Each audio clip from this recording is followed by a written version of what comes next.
लाड़काने जे सूबाई तक PS11-2 ते इलेक्शन जारी। GDA ऐं PPA में चोटीअ जो मुक़ाबलो हलंदड़।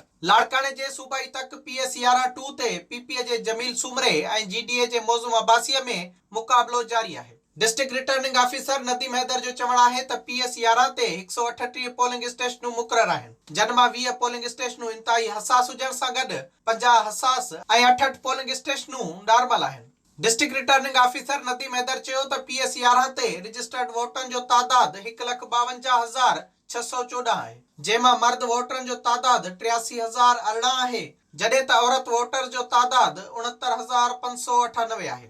PPA जे नामज़द उम्मीदवार जमील सुमरो ऐं GDA जे उम्मीदवार मौज़म खान अब्बासी पिणु पंहिंजे वोट जो हक़ इस्तेमाल करे छॾियो आहे, जॾहिं त पोलिंग स्टेशननि ते वॾे तादाद में हिफ़ाज़ती इंतज़ामनि लाइ पुलिस तोड़े रेंजर्स मौजूद आहे। जॾहिं त लाड़काने वासी पंहिंजनि उम्मीदवारनि खे वोट ॾियण लाइ पोलिंग स्टेशननि ॿाहिरां मौजूद आहिनि।